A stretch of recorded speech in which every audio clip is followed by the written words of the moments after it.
It's Brian back with another episode of the Blurting While Dad live stream. I gotta keep it. I gotta keep this one. I gotta condense the nonsense, keep it short and sweet on this one. So I'm about to scroll my banner, looking for it right now. Um, gotta keep it short this week, just because I'm taxi service tonight. So that's what my gig is, and comedy air is getting on, but I also have some business stuff to take care of, and so we're keeping it short and sweet. I'm going to try to hit everything I have in my outline tonight. I know that that's been kind of a what is it, a wild goose chase. So this week, we're going to talk about what's happened, the shenanigans between Lindsey Graham and Dark Money Mitch. We're going to talk about the fear of the black Smarty pants and my just experience with it. And I'm going to put kind of a spin on it because I really don't want it to be, I'm this super intellectual, nobody's on my level kind of thing. I'm going to talk about how we frame intelligent and learned black people, and how they've kind of how they discussed, or how people categorize them, or how people even talk about them. And we're going to talk about why are people so serious. And I think it goes back to the death of nuance, where we don't really have nuanced conversations about stuff. And it really does. My response, like people responding when I do my comic book takes. A lot of my stuff, when it comes to comic books, I've been reading comic books for so long, y'all. A lot of my takes are really dripping with sarcasm, and oftentimes I will intentionally make reductive points or use some kind of verbal shorthand, just to kind of reduce the conversation and shrink it down. And it's really not because I don't know or I'm unfamiliar with lore, or sometimes I may be talking about a comic book that has 80 years of lore, and it's impossible to know every single wrinkle of it, since, I haven't been alive for half of the comic book run. But oftentimes, when I make comic book takes on here, people take my really sarcastic shit and are really literal with it, like really, really literal with it. And I got some pushback on the entire Jason Todd thing, where I got a lot of actually about Jason Todd and wondering why CPS wasn't looking for him. If you can't tell, that's a sarcastic statement. And people were dead serious on correcting me on it. So I wanted to touch base about that. Hey, what's up? Thanks for tuning in. So that's what I want to do tonight. Is it's a little bit more freeform or whatnot. We can talk about the issues of the day. I don't have a ton of time, so that's what we're going to get into. Top of the show. Let's talk about what the elephants in the room. The sickness of whatever Mitch McConnell was going through. That AI looking image. I don't know. Like I can't really define. I can't really see if it's AI or not. I played around with it. It is really easy to mock up, and use AI to mock the image, and so that kind of leads me to believe that it may be an AI generated image of Mitch McConnell in the hospital, waving like the happy tortoise at the camera. And then him being hospitalized, and then the passing of Lindsey Graham, which was a sudden thing, and I've seen a lot of takes on it. And I have my own feelings regarding dude. I am not here to tell somebody that their take is wrong about it. But I do have my own takes about it, and so I wanted to spend a little bit of time on it. Okay, so and then that's what I'll get into this week. So, top of the show, Lindsey Graham died July 11th. He's 71 years old, and Mitch McConnell still recovering from. They say he had a fall and pneumonia and all kinds of other stuff related to that. Yeah, I just saw that one. I haven't had enough time to read to have enough of an informed opinion to put it on the show, but it's an absolute mess. It is a rambling, rumbling shit show right now. And not only that, but then we're going to have he's having another meeting where he's going to attempt to avoid the election of 2021 from Georgia, at least. He's going to try to avoid that and say that election was illegitimate, based on, I don't know what administrative power the executive office has to declare an election null and void. That should be troubling to people, but it's not. It's not, because people really don't understand the different functions and different powers within government. They don't understand the legislative, judicial branch, or the executive branch, where their powers begin or end. So we're about to head into this has got to be like chapter 48 of our constitutional crisis that we're currently in, where one branch is in active rebellion against the entire system. He's gonna launch a soft war at NATO. I got some takes on that one. Yeah, I made it, Maddie. I literally had to run. I ran into every technical difficulty you can have, and I do have a kid to pick up by 9. So this has got to be short and sweet. So this might be a fully political one, and I'll save the rest of my stuff for next week. But here's the thing, y'all. So on top of the show, Lindsey Graham dies, and social media does the social media thing. People are mad at people on social media because they're like, I don't give a shit about Lindsey Graham. Not like they don't care. And that's okay. Thank you. And there's Trump losing Graham might have lost his bit. Yeah, he's crashing out right now. Like he's doing wild shit right now.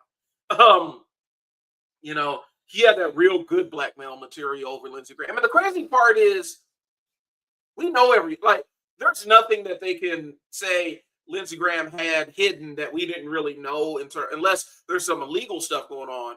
But like the stuff I think that they were trying to blackmail him with has been common knowledge, inside the Beltway. And it's not a secret. This the life that nobody cares. But it was really big deal for him.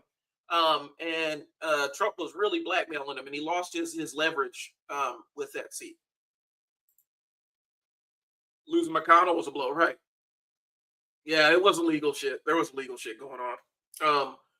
But all the sex workers that have mentioned that Lindsey Graham has come up with, and all the bartenders and stuff in DC, like they talk, and a lot of the stuff that they thought was like the stuff he thought was really devastating. Everybody know, like it's the worst kept secret out of all of them.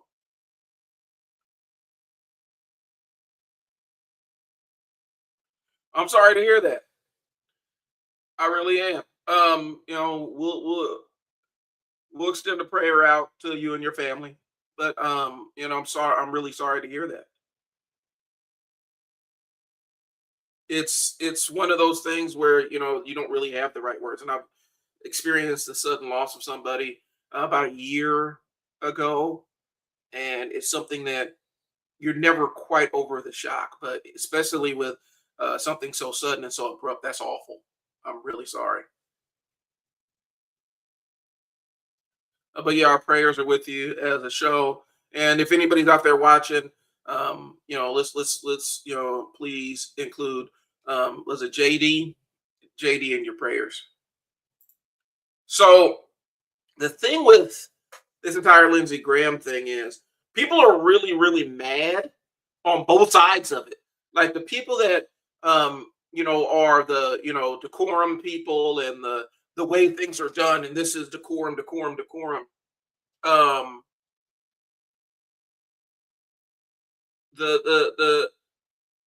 people that are really big about it,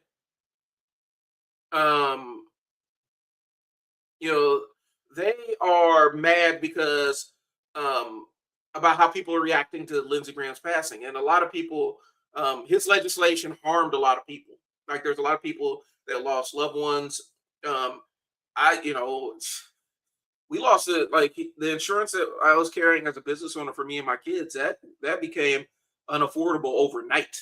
Like it went away because they ended the subsidy, and it was almost like 20 or 30 times, if I can remember correctly, what I was paying overnight.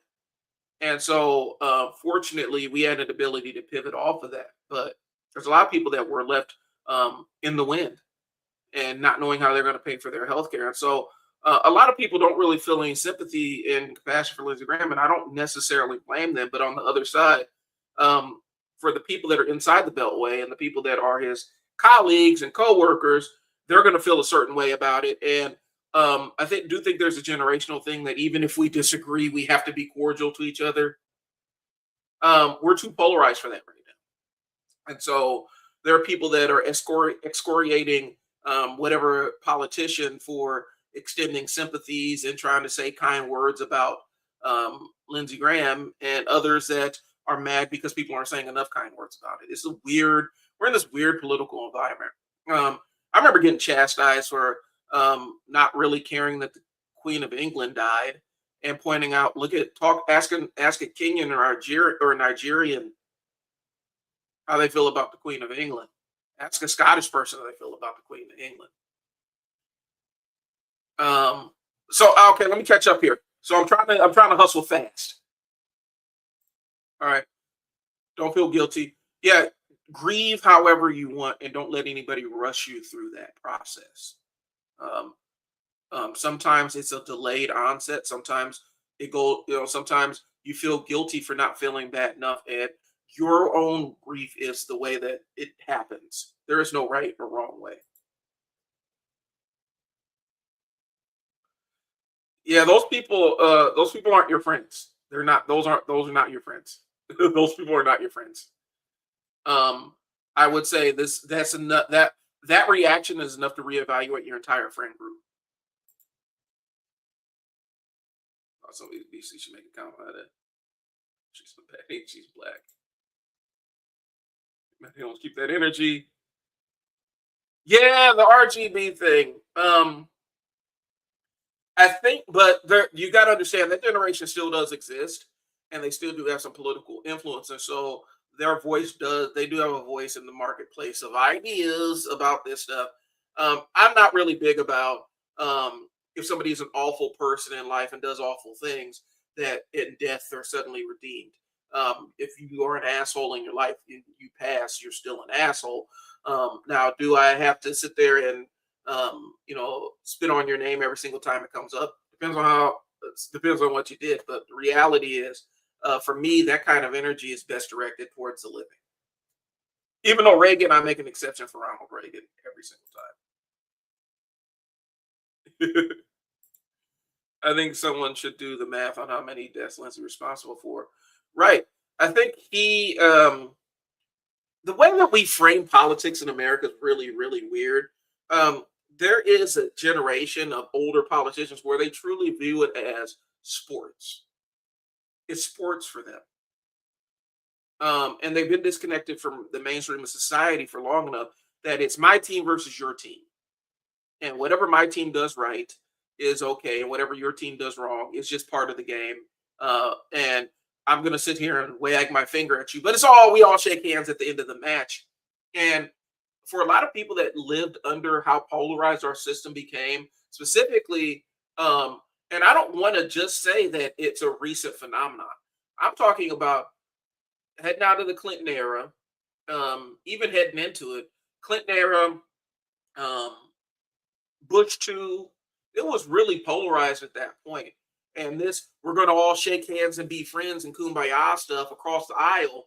Um, it started to get very, very vicious around that time. And I think that it was just a natural extension. And then Obama gets in and everybody loses their mind. Like the whole, like a lot of people, it broke a lot of people's brains in this country. And it kind of goes into the other segment I have, which is called Fear of the Black Smarty Pants. I may or may not get to it. That may be something keep tucked. Yeah. And but I think people were mad because RBG was truly the embodiment of that person that held on. Everybody was saying, "Hey, you should step down," when there's the ability for you to step down. And she went ahead and held on to her power until she died in office, and we're kind of stuck with the outcome of that. And people aren't happy about it, and we see that with old politicians not wanting to give up that power.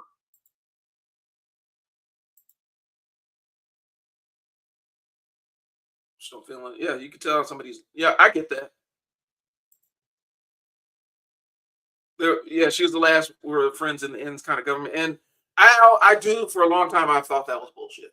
I mean, I even have a friend I came up with and worked with who is a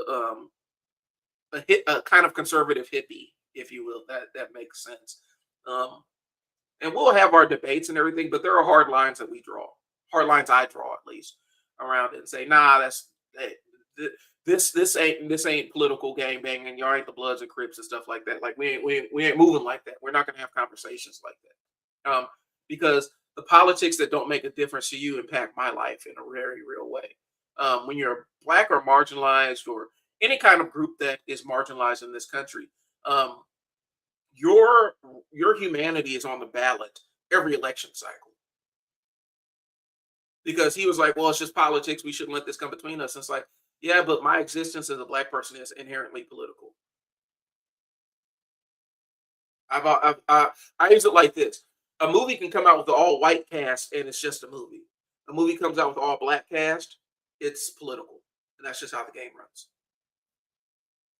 And so, black existence in this country is political in and of itself. I can't speak for other groups. I can only speak to what I know.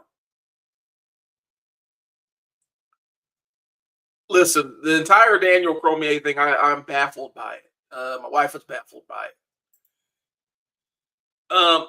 We should have more than two parties. I do believe that, but in this system, the way that the system is fragmented and segmented, right now we've created this entire thing. We only have a duopoly, and the problem with that is, you know, oftentimes you'll have people that are outside of the specific parties, and the only way to add a third party is essentially hijack the platform of an existing party.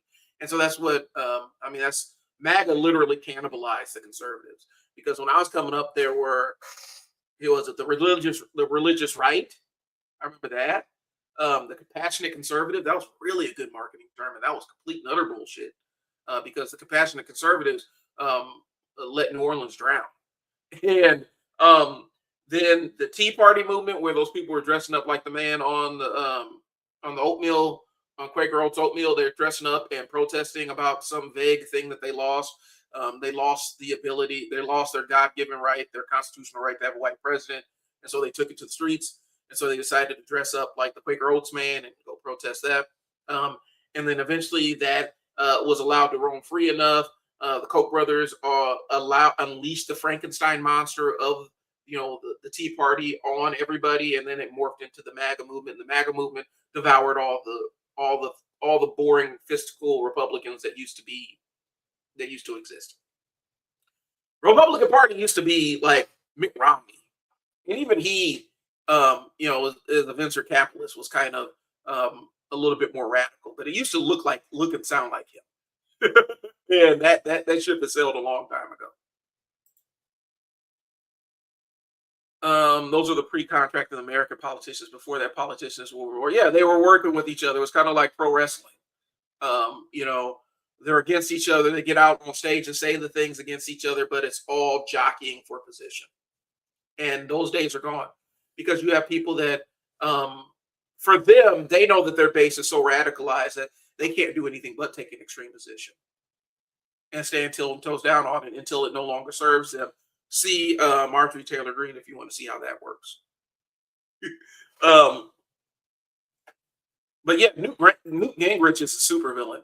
He's the one that he's the one. I'm gonna just say that he's one of those ones. There's always a specific group of people. Like if the news comes down and I hear it, I'm throwing something on the grill. And Newt was kind of in that role, because Newt did a lot of really awful and ugly things to our political discourse in this country. Understanding as a black person, political discourse in this country has never really specifically or narrowly benefited me in any way, shape, or form. It's just the rights that I was granted as a black person have always been kind of conditional, and it's always been tucked in with how can it benefit somebody else who's not you. And that's how civil rights came along. They wanted to keep the country. They were scared that black folks were going to riot en masse after MLK got shot. They're like, we need to calm people down. The direct benefit to them was we have to calm all these angry black people down. Here's legislation. And so I'm cognizant of that fact too. So there's a specific way I'm talking about this. Yeah, okay. I get even during the last years of Obama. McConnell. Okay, I understand that. And it might be a misread on or misremember how I misremembered it. But that was the thing. McConnell held, Dark Money Mitch held the pretty much the entire country hostage. And as a result of Dark Money Mitch holding the entire country hostage and jamming up the entire confirmation hearings and everything else, he really showed how, and the way that the House and Senate were kind of constructed and seats, he had the unique ability to hold the country hostage with basically being the minority speaker. He refused to take initiative to replace Scalia. Yeah. Julius Caesar said divide and conquer. Yeah, they did. Had real fear of McConnell refusing to replace her seat in the last 2 years of Obama's term. Yeah, I get it, but I mean, holding on to it didn't he got what he wanted either way. And so sometimes you gotta hedge on the things that you could control. And that's all I'm saying. Maximize are so cool. All right. Okay, where are we going with this? That's ionic opinions. Each character. I'm in the drama said. Maximize are so cool. Oh yeah, we into the DC stuff. Hold that thought, please. There's only two sexes. Right. Straight right, male, and political. Everything else is just everything else is an aberration as far as they're concerned. Context is lost piling up. I'm trying to catch up on conversations here. Yeah, and see if we had multiple major parties, we would instantly involve. We would devolve. It would be complete quagmire. It will absolutely be it will be insane. Do the Dems need their own Tea Party? I don't think that they do. I think that I think the way I don't think that hijacking the Dems the same way that the MAGAs hijack the conservatives will yield anything beneficial. Like being toxic on one end, like just because this party's toxic on this end doesn't mean that this other party needs to have this toxic takeover either way. But I do think it. Yeah, Tea Party was astroturf. Yeah, that was faker than $3 bill.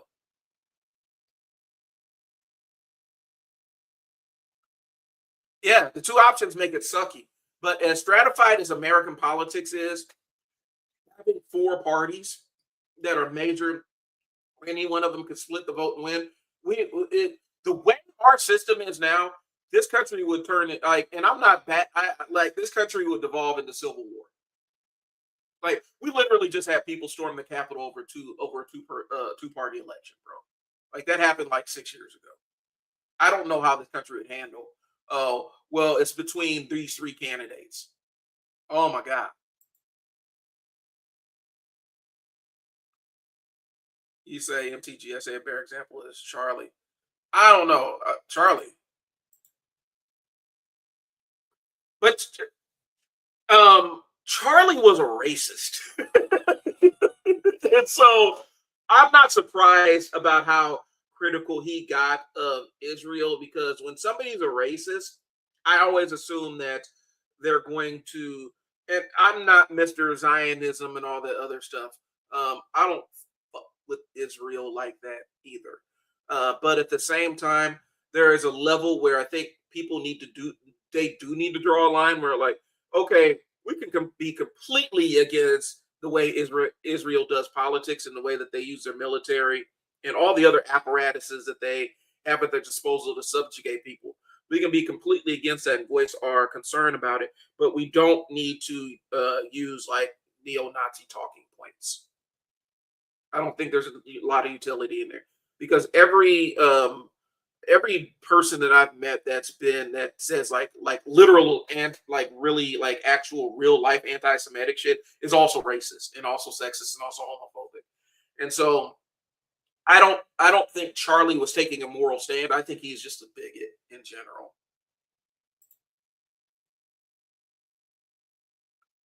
You didn't mix up debaters. I don't think that um he was just a general purpose bigot and he turned into a useful avatar for people who may not align with him but agree. They may not politically align with him in all aspects, but they agree with him about Israel.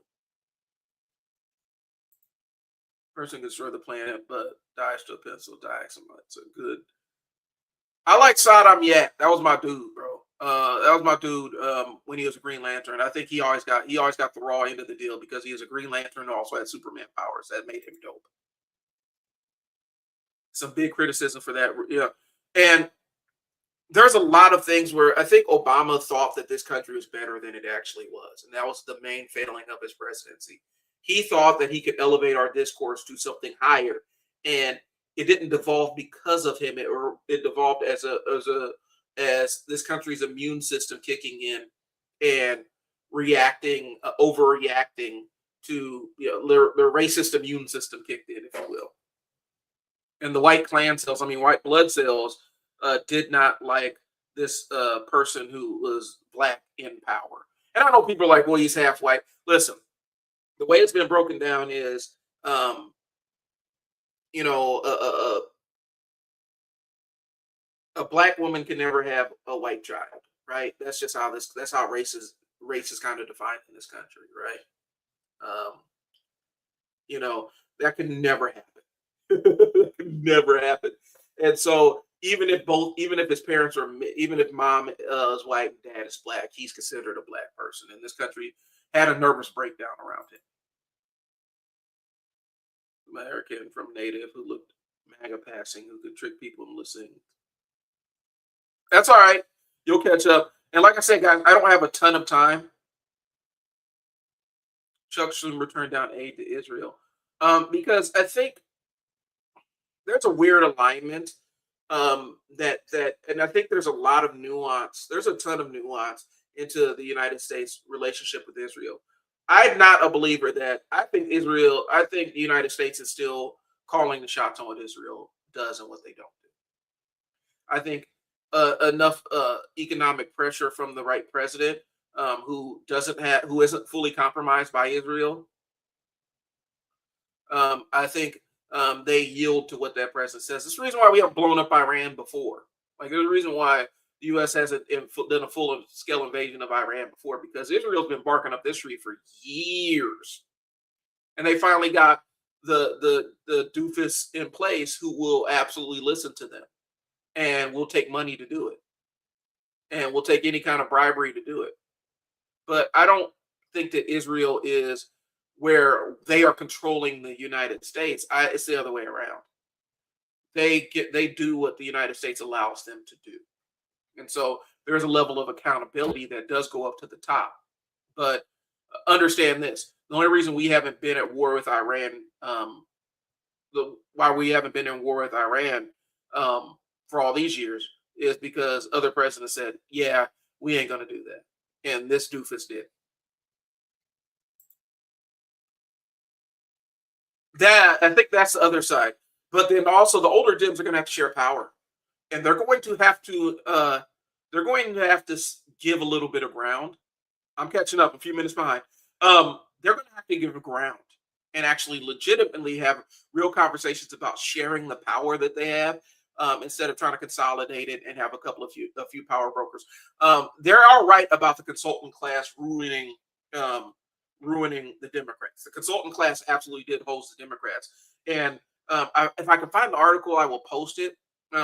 They're interviewing people who are inside the Harris campaign and things along those lines, talking about how these consultants were really mercenaries. They didn't care what campaign they were working for. They were just looking for a job. They really did not give a shit about the messaging. They didn't care about anything. They just wanted a job. And so their information wasn't really tied to the heartbeat of what people were actually mad about. And they didn't care. They were just looking for a job. Super mercenary. Look, MAGA said, never underestimate the turtle man, not even when he appears to. Dark Money Mitch, man. What up? What up? People are so angry when they say do more. But when we tell the Dems to do more, basically stop funding things that help Trump. No one who is a sane individual expects revolutionary change from the Democratic Party when they have zero federal power. But I wish that were true. And so this is where my challenge is. I wish a lot of I hate labels. Like I have no use for political labels, right? Like I don't really have use for a ton of the political labels. So when I say that, understand I don't have a ton of use for it. I don't have a ton of utility for political labels. Just follow me on this one. But when the Bernie bro, progressive, leftist, whatever, I need them to actually learn how the political system works. I need to learn how the separation of powers and things that people are allowed to do versus not allowed to do. I need them to understand that because some of the wildest, most harebrained shit I've ever heard regarding our political system comes from there. Well, why can't they do this? Because it's against the fucking law. And it will immediately trigger a constitutional crisis that will go to the court, and it will be this big ball of fuckery that doesn't get fixed anytime soon. And so I need a lot of people that are in the more progressive side of things and on the to actually I know we hate how the political system the outcomes that it's generating. I know that we hate that on a personal level. We think that it's just a barrier to the equality and the society that we want to live in. But I need y'all to actually learn civics about some of this shit. Because some of the wildest, most harebrained takes I've ever seen come from people that are on my side of the aisle. They do not know how this thing works. Why can't they do it? I'm hearing it with the Graham Plattner thing, bro. Like, they're like, well, why the voters of Maine should have another primary. They cannot do that legally. It's in Maine's law. They could probably have a caucus, and that's about it. They can't have another primary. The DNC picks the nominee at this point in time.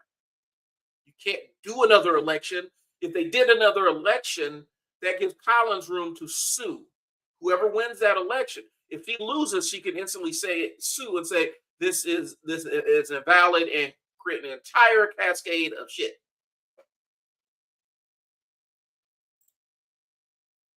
Charlie Kirky.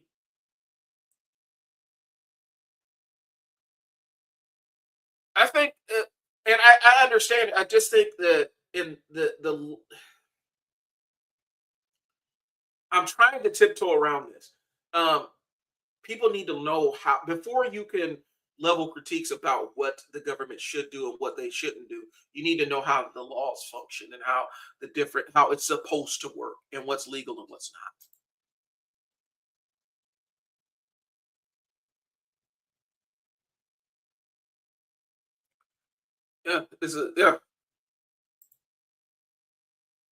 Invoking racist statements to deflect transphobic statements. Yeah, Charlie is a real piece of shit. I'm catching up, guys, so I'm gonna blast through these next comments so we can be on, so I can make sure I have everybody say on here and address everything, and then I got to get out the door.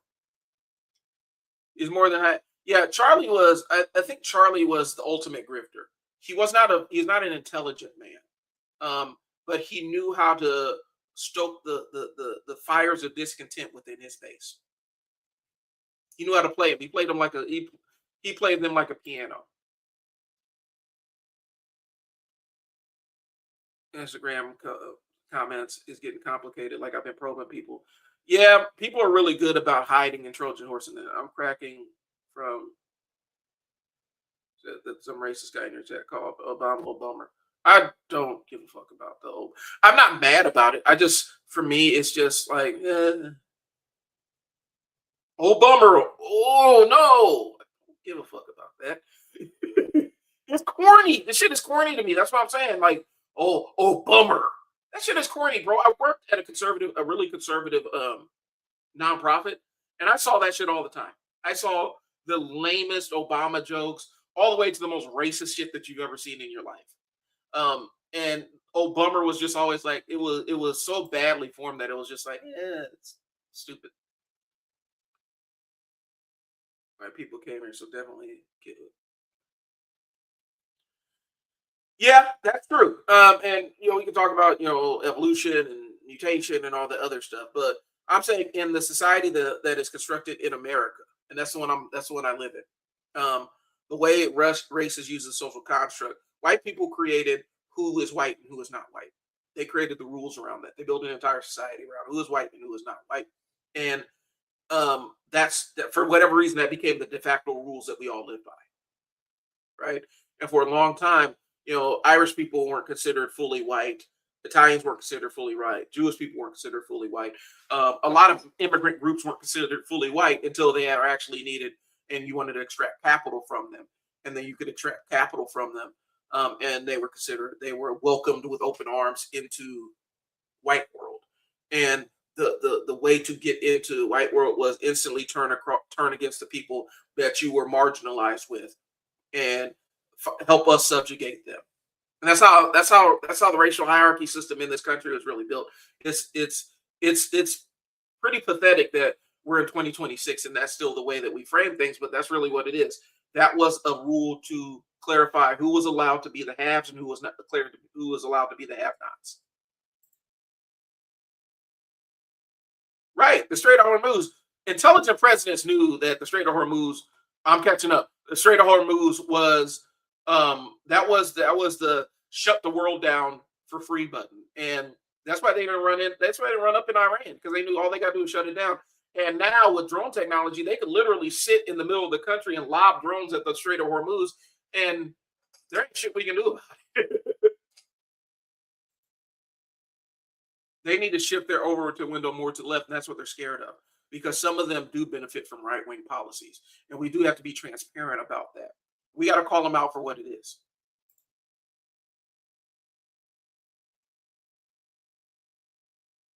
Yeah, that's the thing. Obama's like, hey, yeah, all right, we're gonna attack Iran anyway. Okay, go for it. You're gonna have the whole Middle East on your ass if you do that. And you're not gonna be able to come to us for help.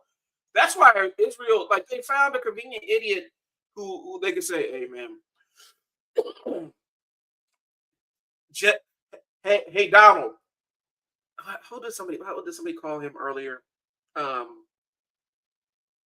Toupe Fiasco. Hey, Toupe Fiasco.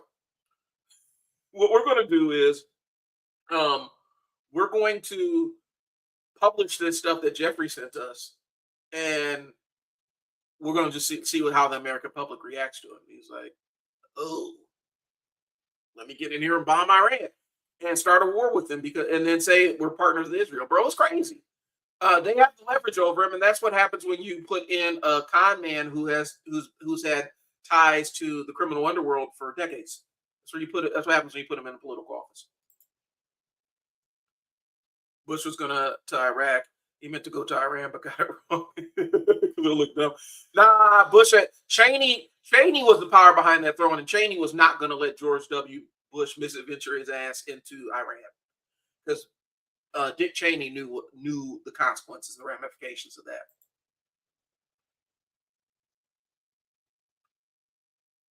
What's very common at the local and state party scene in terms of we're here for a job, we get our they suck, and that's why the Democratic Party sucks, because it's the consultant class that's running everything. They got to purge all of these consultants and actually bring in people who are passionate about issues again. The problem with people that are passionate about issues is they're notoriously difficult to work with. And so guess what? You're going to have to coalition build. That's what the Dems are going to have to do. But they can't do, the DSA can't do like a radical takeover, hostile takeover over the Democratic Party, because you're going to completely lose the base. And I don't think people understand that, because the DSA is still overwhelmingly white and the base is still overwhelmingly black, and that's not going to work. You have the power to fund something, you have the power to not fund it. Yeah. And I think Israel, like, I think that they understand that they pretty much know that Trump will do anything they tell him to do. That's the game.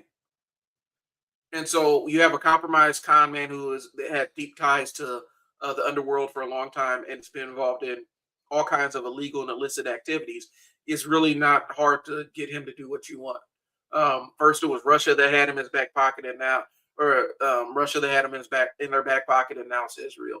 Um, but at the same time, Israel will do what America allows Israel to do. When Obama first started asking people locations in swing states. Let's see.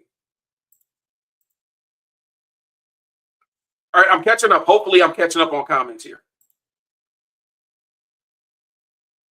I heard the expression playing chess with a pigeon. No matter how well you explain the rules of the pigeon, knock the piece over and knock all the pieces over, shit on the board, and strut around like it's one. That's really where our discourse is right now, and that's what Trump is. He's a useful idiot.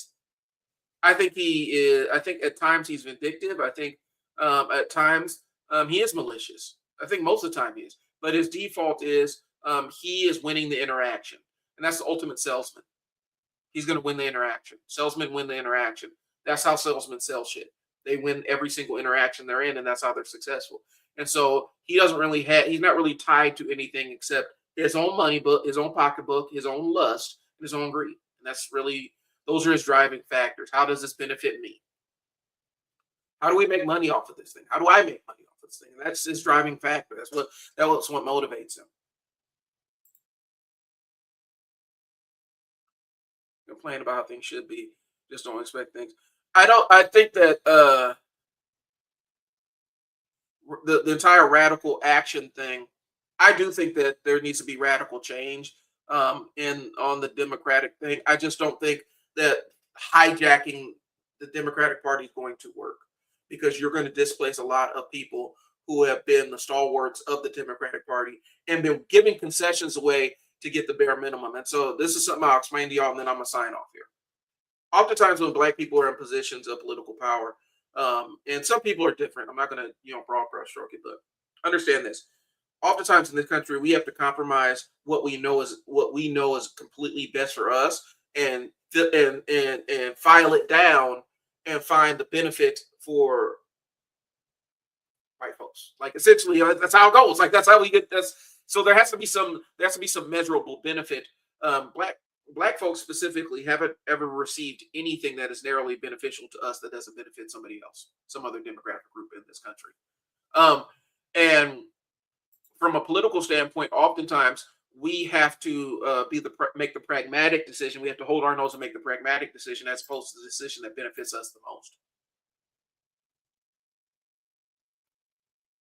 And so that informs a lot of how our politics runs and how we organize politically. And so you got to understand that piece of it. Our power is already fragmented as much as possible. They're already trying, the Voting Rights Act getting gutted exacerbated that, where it really did strip a lot of political power out of the strongest coalition, the most consistent coalition in the Democratic Party. And so we have to make concessions, knowing like every time we champion something, we have to make sure that there's going to be enough white people to support it, otherwise it's going to die. And we know that. And so that's how a lot of Black Dems run. And that's why the base of the party is so moderate, because we know that we can't go too far in any one way or the other, because nobody's going to be there to support us. We'll be standing out there by ourselves. All right, let me catch up.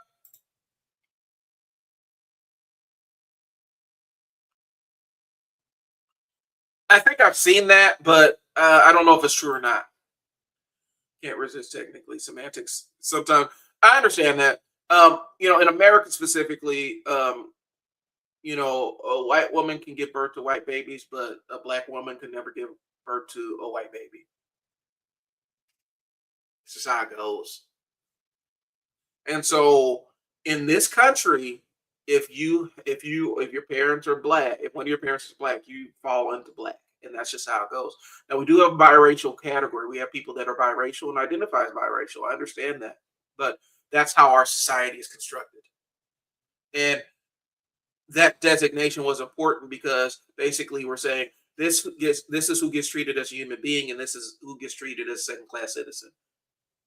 It helped us manage our caste system, our racial caste system in this country. Not connected.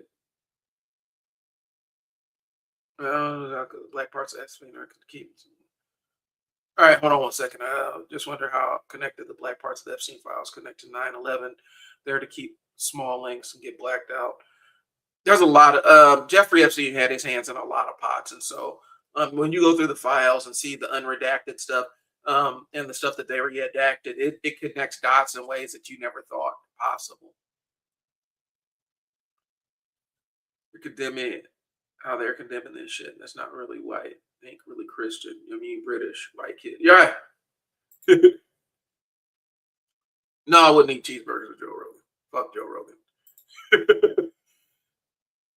Shelby County was maybe the first official to start down this slide. However, that doesn't count the unofficial slides of practices. Yeah, it's been in the works for years. They've been trying to figure out how to do this for years. They invested billions and billions and billions trying to figure out how to shrink the black vote and make it not relevant on the national stage. And Georgia was the place that they wanted to target the most with it. Georgia was absolutely ground zero for it because they see Georgia as a spoiler for how we got Joe Biden in the White House in the first place. Hell, I'm in Nebraska, right? Like I'm in Omaha, Nebraska. They tried their best to get rid, like Omaha, Nebraska is one of the Nebraska and Maine. We split our electoral college votes, right? And so when we say Omaha went blue, Omaha Tech really did go blue. Like that's why they call Omaha the blue dot. There was a specific segment of legislators that they were going to punish Omaha, and basically remove Omaha's vote. They're going to remove our electoral college vote. They're still trying to do it, but some people are like, well, I mean, a lot of the population lives in Omaha. If we make this winner take all, and Omaha does just overperforms in an election, Nebraska will turn blue, and that's not something they want. More than 60% of the population lives in and around the Omaha and Lincoln metro area. And if both places go blue, if we made this a winner take all state, there's a real risk that Nebraska will be essentially a minority rule state, and they don't want it to be like that. And so they decided to allow us to keep our electoral college vote split off. But yeah, I mean, that's really what it was.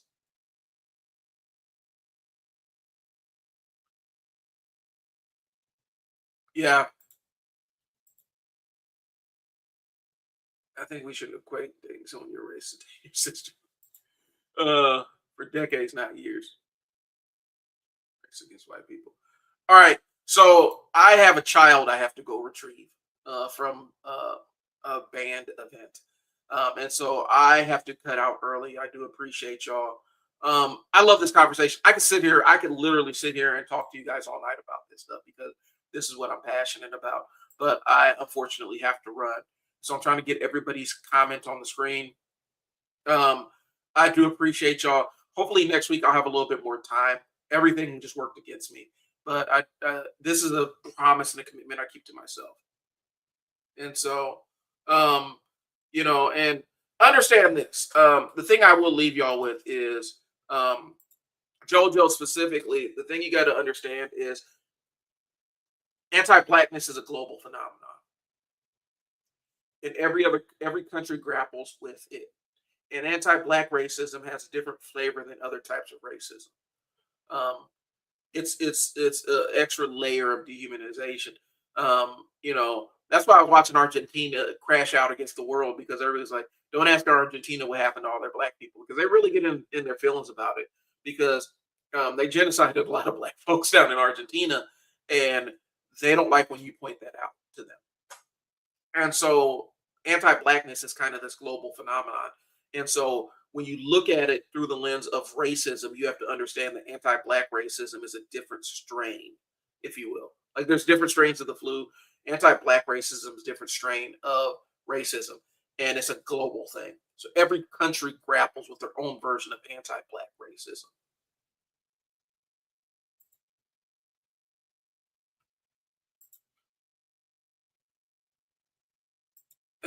So right, and I think that we're going to see a lot of right wing, like we're seeing right wing movements pop up in Europe, in different European countries all the time, and so I think it's ebbs and flows depending on what the current sentiment is and what the current economy is.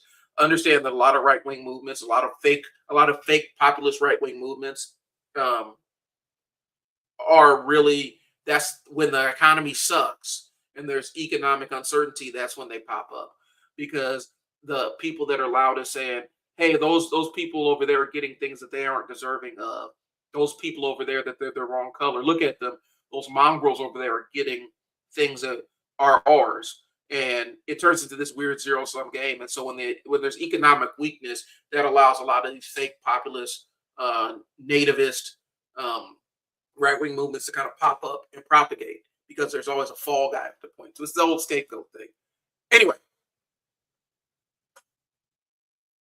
I gotta go. I appreciate you guys. Thanks for tuning in. Um, I'm putting your comments on the screen. Uh, it's not gonna happen.